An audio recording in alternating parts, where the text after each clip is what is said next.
Bum bum bum bum bum bum bum bum bum bum bum bum.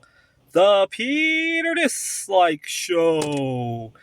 Bum bum bum bum bum bum bum. So lately, here in the Phoenix area, all sorts of places have been stocked with naloxone because there's been a fentanyl crisis of some sort. And I've heard stories that of fentanyl being put in consumer products. You know what? It gives me another excuse for avoiding food at social gatherings. I am autistic, and as it is, I watch what I eat to control my autism. But now that there's been this scare of fentanyl laced food, it gives me another avenue for me to avoid. I've kind of benefited from that.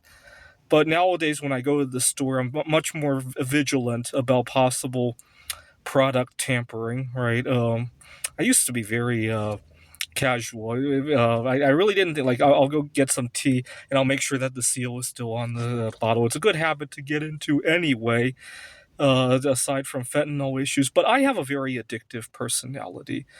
I think if I ever touch fentanyl once, that's it. I'm done with. I almost thought about getting some kind of medical directive to not give me fentanyl under any circumstances, as well as, among other things, of the vaccine a few years ago. I used to have a big fear that if I got into a car accident or some other accident where I got incapacitated, I'd be given painkillers and COVID vaccines. I remember having big fears. I remember at one point I even carried a piece of paper in my wallet saying I didn't want all this crap.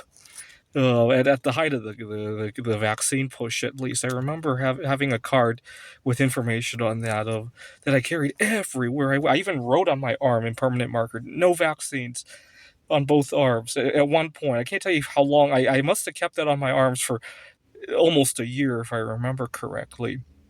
So that's another reason for me to drive safely, and another reason for me to be vigilant about product tampering. Just like when somebody put polonium in the Tylenol, well, cyanide, not polonium, in Tylenol 40 years ago. And I think 7 people died in Chicago. The fentanyl scare kind of feels like that to me. I'd rather consume cyanide. At least I would be dead before I knew it. I'd rather not deal with a long-term addiction problem and all sorts of crap like that, right? Now, right now, as I record this, it is still 100 degrees high in the Phoenix area, and I have a big fear of getting COVID during inclement weather like this, whether it be really hot weather or very cold weather. I had been traveling in Wallace, Idaho a few years ago, and I didn't want to get COVID during the cold weather. And COVID might be okay because you're going to be stuck indoors anyway, right? I've never experienced cold weather with COVID, but the worse the weather is, the more I fear getting COVID, and the more I try to social distance from people and practice all sorts of. You'll see me wash my hands a lot more often in bad weather than you will in good weather. In good weather, I actually want to catch it to get over it, right? Anyways, a bunch of fears that I have: the product tampering with the fentanyl, the being incapacitated and given all sorts of pharmaceuticals that I don't want, and also getting COVID at inopportune times. Those are 3 phobias that I've developed in recent years. This is the Peter Dislike Show. Bum bum bum bum bum bum bum bum bum bum bum bum.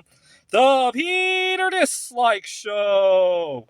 Bum bum bum bum bum bum bum.